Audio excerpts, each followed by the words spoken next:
Those who have the guns have so much power that those who they are supposed to protect don't actually feel protected. They feel threatened. Women are the first one to be the victims. Rape against women is used as a weapon of war, and that affects women throughout their life. And women are the first caregivers for children and for any given society. There were a lot of deficiencies with regard to their training, deficiencies with regard to their conduct, their behavior, and their relationship with the population. And security force became a source of cause of conflict within the country. It's very bad to build an army that will be seen by the former stakeholders as the continuation of an armed element who violated population. It is very dangerous to build an army that will not have a sense of what is their duty within the country.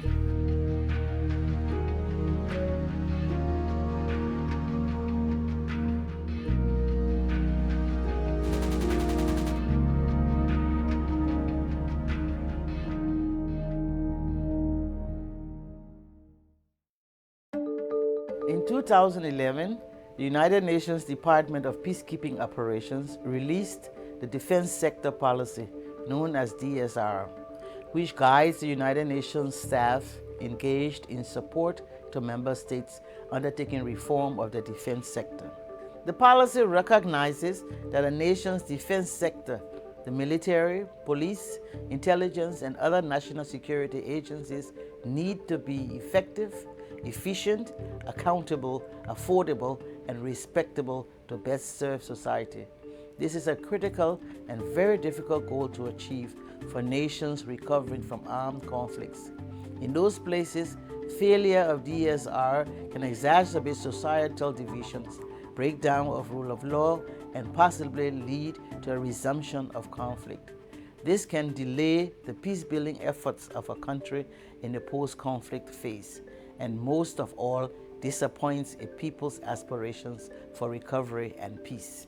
As we progress, as countries emerge from conflict, without a meaningful sector security reform, again, the chances of relapsing into conflict remain high. We are carrying out defense sector reform. Our country is coming from internal conflict, so it is very important to ensure that the military that you are going to set up is a military that has a sense of what is its role in the country, what is its duty. The year to come will be hard. Successful defense sector reform is transformative. It leads to peace, development, and prosperity. It's a transformation because it seeks to achieve a change in power relations between those who are being protected and those who are protecting them. While the policy is new, the United Nations support of national defense sector reform efforts dates back many years. Although peacekeeping missions in the 1990s included DSR components, in 2003, the Security Council mandates included specific DSR tasks in at least 5 peacekeeping missions. This support remained ad hoc and lacked in common principles, norms, and approaches. Through the new DSR policy, the United Nations is developing a unified framework for its DSR ideals and methods. This framework draws not only on lessons learned and best practices from the field, but also from ongoing reconstruction efforts in post-conflict environments. So the DSR challenge for peacekeepers is to work with the host nation to build viable institutions which endure challenges to peace and stability. This work is influenced by many other considerations. These encompass integration with security sector reform, national ownership, managing reform of the defense sector, establishing rule of law, protection of civilians, and regional security partnerships.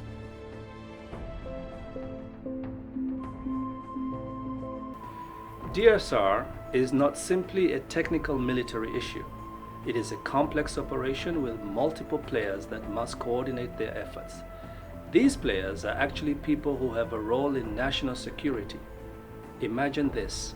A healthy functioning nation has an effective security sector which enhances the equilibrium between the security sector institutions and other parts of the government such as police, access to justice, social services like health and education, and gainful employment. These institutions exist and are supported by the people of the nation in order to keep peace and provide justice. The state government controls the security sector according to the constitutional mandate, which also determines their powers and stipulates oversight. When the state fails in its responsibilities to the people or gets attacked from outside, the equilibrium is upset. Some institutions collapse, others grow in dangerous ways. The defense sector, with its heavy armaments and firepower, can become a serious threat to the state and the people who they are meant to serve. The aim of security sector reform is to restore equilibrium.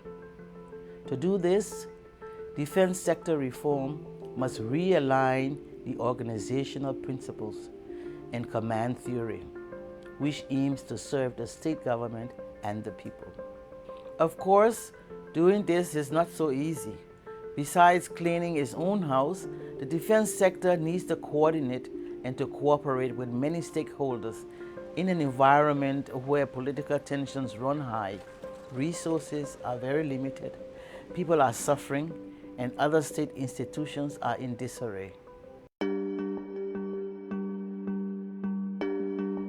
The United Nations supports security sector reform. It supports member states based on their own request or based on the Security Council mandate. So ownership is very important. Cooperation between the host country and the United Nations peacekeeping force is vital. For DSR to work, the host country must take charge of its destiny.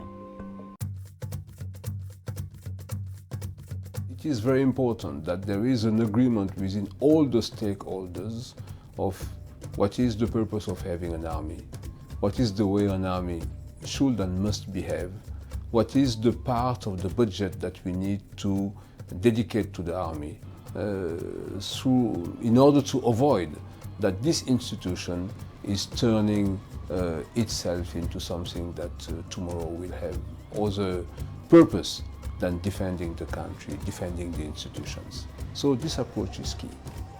It is inherently a political process to convert military forces into an integrated force that protects and enables the state to develop the institutions that will secure a peaceful future for the people. The government needs to know how much money it has spent on security, how much money it should spend on security, and of course, the consequences of that spending for other sectors in society. So, there are very tough choices to make. If you spend money on the military or police reform, what is left then to spend on health and education? We had lots of people who had done peacekeeping missions, so we developed mentoring programs to enable to prepare them for those operations. Law of armed conflicts, human rights, protection of civilians, because we've got that knowledge, we've trained with that knowledge, and we've actually got the experience and expertise. Working with UN experts, host nations receive valuable expertise in strategic, operational and tactical DSR work. The UN policy focuses on strategic opportunities with emphasis on designing defence forces and developing defence policies and legislation. DSR policy work focuses on government oversight, military justice, administration, consensus building and coordinating donors. Management and budget control, for instance to weed out ghost soldiers on its payrolls. It's also involved in education. This is an area where human rights training is especially important.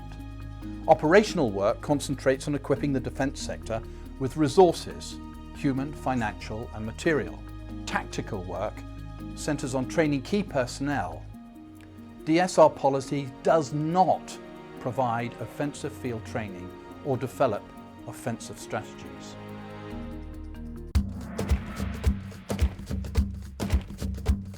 There has to be accountability, and it is then that the people will trust in their leadership and in their institutions.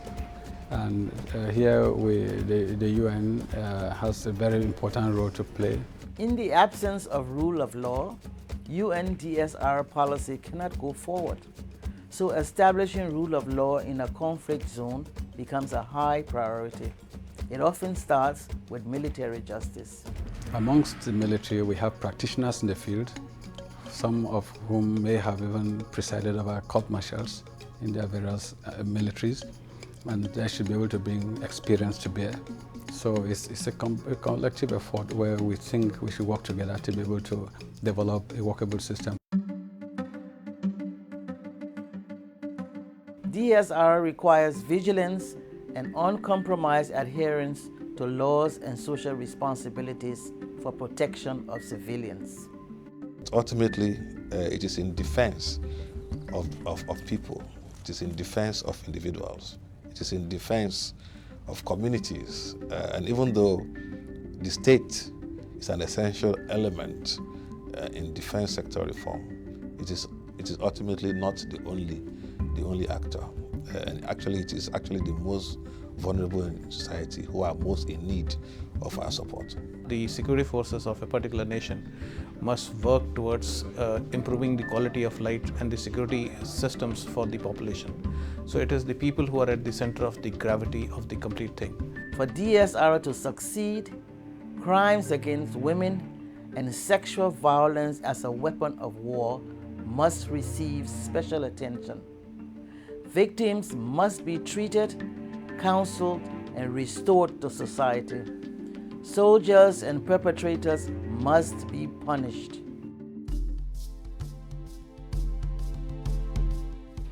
Getting the necessary financial, human, and material resources for DSR presents a huge obstacle. Missions are expected to do more with less, so they must work smarter. Forging alliances with bilaterals and regional partnerships is critical to achieving more with less. The contribution of the regional organization is very important. First of all, because they are the ones that can attract external support, do some kind of clearing the house of this external support, and then bring the support to a nation. They are a reservoir for experts that can help the country into designing their policy for defense sector reform. And last but not least, this organization and the military component of this organization is an additional guarantee for the government that there is a regional approach of security, that there is no will at all from your neighboring country to have any hostile acts against you because you are sharing one organization. So really, in terms of solidarity, this is key.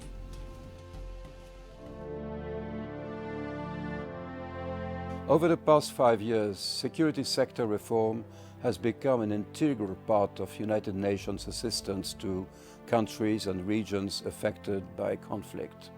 An effective, accountable and affordable defense sector is often essential to re-establish security within the broad framework of the rule of law. To that end, defense sector reform is a key component of broader UN security sector reform efforts because they help create the conditions for sustainable peace and development. My hope is that DSR will receive the support that it deserves, because most of the time the main issue is not to have equipment, is not to have barracks. The main issue is the manpower, is to have soldiers, NCOs, officers, senior leadership that behave as we are expecting people in uniform to behave, meaning to be in the service of their nation, to be in the service of peace.